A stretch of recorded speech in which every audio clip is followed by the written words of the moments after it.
Good morning, students. This is A. Manoj Kumar, working in Oxford High School, Uppugunduru. Welcome to social class. We have been discussing about Rampur, a village economy. Rampur, that village is located in Uttar Pradesh. Okay, na? Then after subsequent visits, that means other find out the agriculture patterns in the Rampur area, which crops they are preferring. So everything he noted down. Such kind of methods applicable to all over India. Okay, now if you see, even now, most probably many people dependent on agriculture. Okay, then they are continuing as a farmers. So which is the nearest big village to Rampur? Raiganj. Big town is Jahangirabad. All those things we discussed in the previous class. Okay, na? Which is the main production activity in Rampur? Yes, in Rampur, agriculture is the main production activity. If you go many villages in India, their main production activity also, yes, agriculture. Okay, na? Then land is suppose if you wanted to do agriculture, which is the most crucial factor. Without land, we are unable to do the agriculture. So land is the most crucial factor to do agriculture. So if you wanted to perform any kind of agricultural activities, so we should need land, proper land. So another thing is to grow more than one crop on the same piece of land, that is called multiple cropping. Very important examination point of view. For one mark question, he is asking repeatedly this one. So for more than one crop on the same piece of land, for growing more than one crop on the same piece of land is called multiple cropping. To grow more than one crop on the same piece of land is called multiple cropping. M means multiple cropping. Now in this session I am going to explain land distribution in Rampur. Okay na? Land distribution in Rampur. If you listen land distribution in Rampur, such a manner all over India, if you go any village in India, then the distribution is same like that only. Okay, na? This distribution applicable to all over villages located in India. Okay, see, the population of Rampur is 2660. Population of Rampur is 2660. So here 450 families belong to different castes. Okay, na? 450 families belongs to different castes. So upper families own majority of the land. If you go anywhere in India, most probably upper caste people are owning the major lands. That means large hectares of land they are having, they are owning, they are the owners of that land area, isn't it or not? So like that in same Rampur, so majority land belongs to whom? Upper caste people. So the SCs, that means Dalits, comprise one third of the population and live in more modest houses. So here SC people, generally called as Dalits, so comprise one third of the population, where in Rampur, and live in more modest houses. So they are living in thatched houses. In the one corner of the village they are living. Okay, na? One corner of the village. So that means outskirts of the village they are living. Who? Dalits. Comprises of one third. Population of Rampur 2660. 450 families belongs to different castes. So Dalits one third of the population. In Rampur about one third. That means 150 families are landless. Okay, na? Then how many families are landless in Rampur? 150 families are landless. So a few of the large farmers have land extending over 10 hectares of land. That means some families containing, each family contains 10 hectares of land. 240 families cultivate small plots of land less than 2 hectares in size. Cultivation of such plots does not bring adequate income to those families. So 240 families contains how much land they have? So 2 acres of land. Even though they cultivate that 2 acres of land, so they these land won't bring them sufficient amount of income, so that they are depending on various works. Okay, now apart from the agriculture, they are doing different activities. Okay, now this is all about Rampur village. How many families are living, everything data here given. Then here he taken one example regarding Govind living in Rampur. In 1916 data also given. Govind was a farmer. By that time, that means 1960, Govind owning 2.2 hectares of largely unirrigated land. Largely unirrigated land. What is the difference between irrigated land and unirrigated land?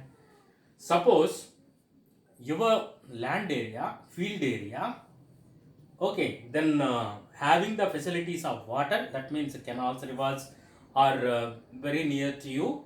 Then these through the canals and rivers you are taking the water, then that is irrigated land.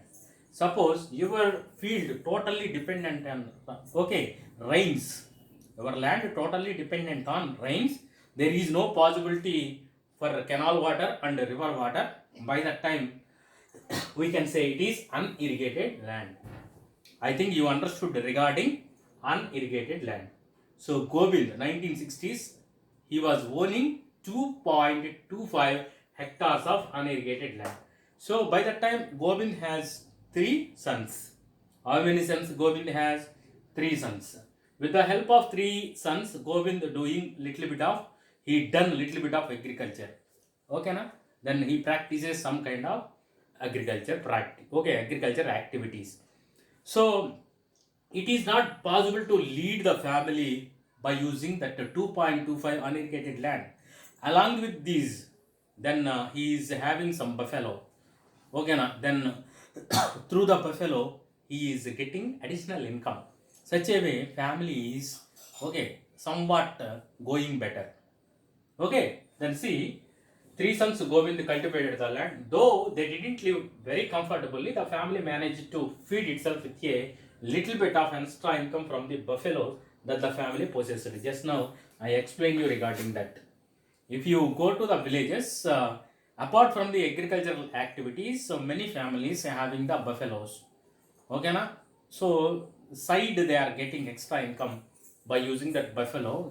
They are selling that buffalo milk outside. Okay, na? Somebody purchasing. So you know that one. Then after Govind's death, the land was divided among 3 sons. Generally in India, whenever father expires, then land distribution will take place. Such a manner, so Govind's family point of view, what happened? These 2.25 acres of land divided among 3 sons. Automatically, then the size of the volume of the land area decreased, isn't it or not? Such a way in India, land volume decreasing year by year. Okay, na? Then after Govind's death, the land was divided among 3 sons. Each one get only 0.75 hectares in size. Very small volume of land each family got. So that one is not at all useful for families, isn't it or not? Suppose if you have 5 acres of land, by that time only you will get sufficient amount of income. Okay, so by that time you need not to depend anybody. Suppose if you have 0.7 acres of land, so that to be unirrigated land, so if you bring then money by paying interest, then you won't suppose you have no chance to get profits, isn't it or not? But because that is unirrigated land. Okay, na? So if rains are falling repeatedly in that particular year, you will get then you will get yield properly. Otherwise, then damage takes place. Which point of view I am talking? Production point of view I am talking. Okay, na? Even with improved irrigation and improved farming methods, Govind's sons are not able to make living from their land. They have to look for additional work during part of the year. Even though they are practicing agriculture, due to the small piece of land, they are unable to lead a comfortable life. Okay, so that they are doing another work along with this agriculture. So if you go and see all over India, such a conditions prevailed everywhere.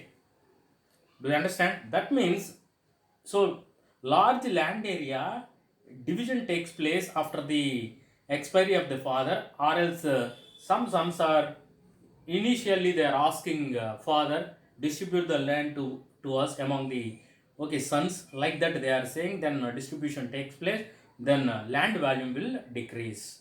Okay na? So that is the common phenomena we are observing all over India. Okay, to now we discussed about land distribution in Rampur. That information I explained you. So now, examination point of view, now and then he is asking, so regarding the pie charts giving, and so write about this pie chart like that. Okay, he is asking the question, or else such kind of table they are framing and giving. So prepare pie charts by seeing this table, like that questions he is framing. So especially from the Rampur, we surely expect this table or else this pie chart. Surely year after year he is giving in the examination. So once we will see this table as well as pie charts. The distribution of farmers in India and the amount of land they cultivate are in the above table. This table indicates the farmers in India, especially distribution of farmers in India, and the amount of land they cultivate are in the, so in this table he explained. See, types of farmers, size of the plat, percentage of farmers, percentage of cultivated area. Once again, types of farmers, whether he is a small farmer or medium and large farmer, or else size of the plat. So size of the plat, 2 hectares of land, less than 2 hectares of land, more than 2 hectares of land. So this one indicate percentage of farmers, 87%, 13%. So percentage of cultivated area, okay na, like that given.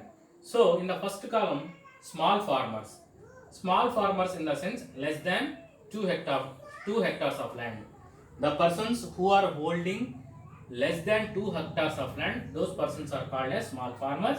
So their percentage is 87%. Percentage of cultivated land area is 48%. That means very small area they are cultivating, even though their percentage is strength wise they are large, but the land area cultivated by them is very less. Okay na, the land area cultivated by them is very less. Then medium and large farmers data given in the second column.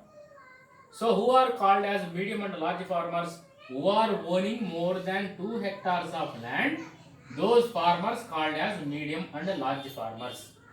Their percentage is 13%.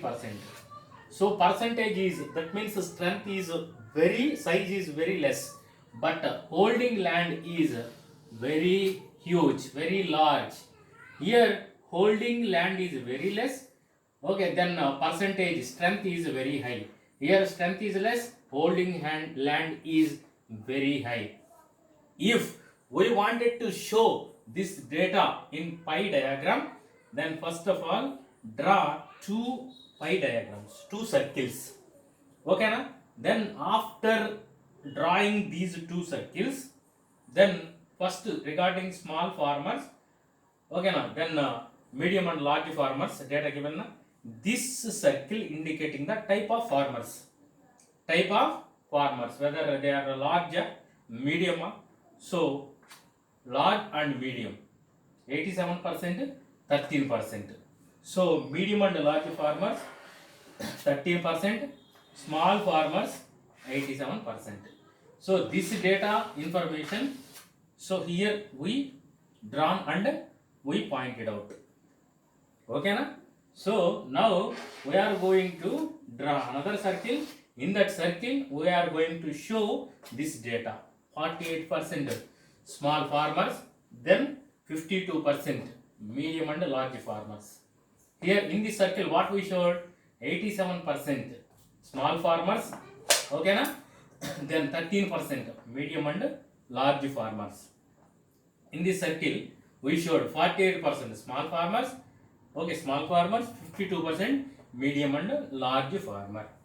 Suppose if you wanted to explain this pie diagram, sometimes he is asking, explain this pie diagram clearly. By that time, you add 4 or 5 points, or else 3 or 4 points, enough.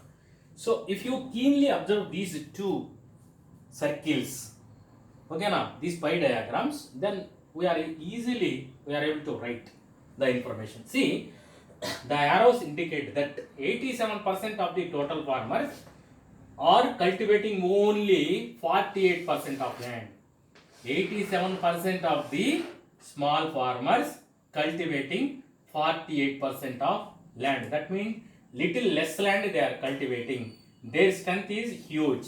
The arrows indicate that 18% of the total farmers are cultivating only 48% of the cultivated land. The remaining 13%, okay now, the remaining 13% of farmers, that means medium and large farmers, cultivating 52% of the land. Okay now, their number is less, their land is huge. Here number is high, large, but land is very less. 2 points written. Understood, I think so. This indicates that there is no equal distribution of land among the farmers. Here you are observing equal distribution. No, not at all. We are observing the equal distribution of land among the farmers. If equal distribution in the sense 50-50, 50-50, that is indicates the equal distribution. Or else 40, okay na, 45-55, like that, very near to that, that is also equal distribution. Then fourth, I would agree that the distribution of cultivated land is unequal in India. If you go all over India, such a kind of, okay na, such a kind of information you will get it.